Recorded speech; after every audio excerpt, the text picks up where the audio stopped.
so when you're looking at an archiving approach, we really advocate taking a very comprehensive enterprise approach and looking at your structured and your unstructured data sources at the same time.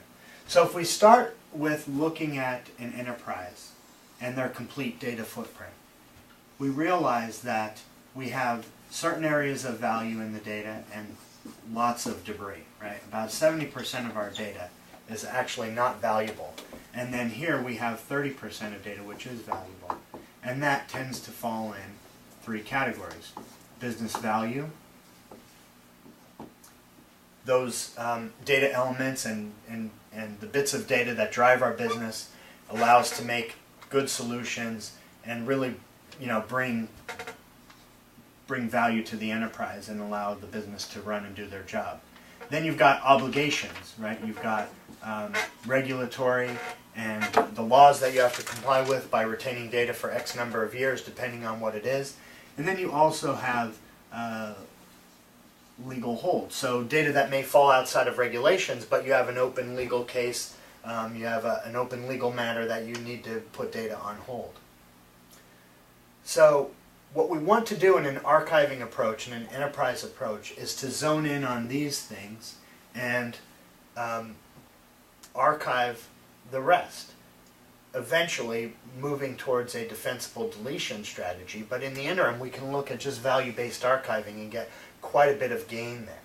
So you want to look at structured data and unstructured data. So structured data would be our databases, anything that has our ERP applications, our other mission-critical applications, billing and clinical applications, things that are based on a DBMS, the database management system.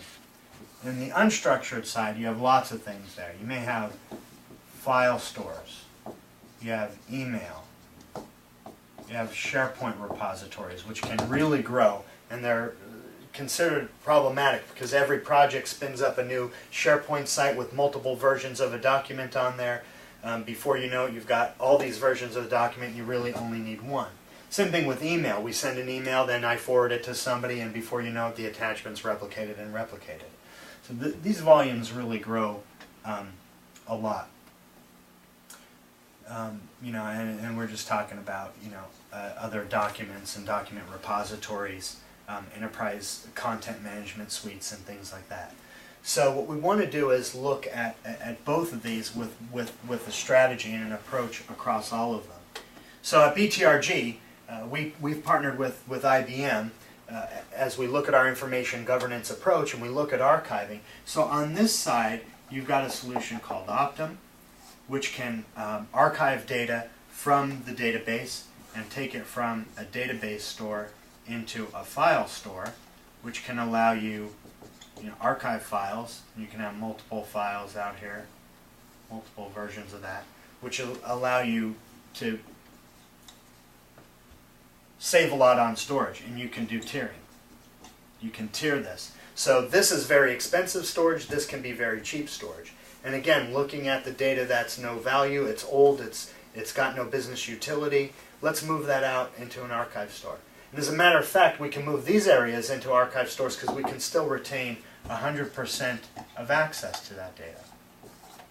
Until we get to the point where we don't satisfy any of these, and then we can defensively delete those elements. And we usually do this by year, so you might have 2000 all the way to 2010 is our retention, and then up here we're just keeping 2011 to 2013 data. So we're tiering, we're moving stuff up, we're storing data.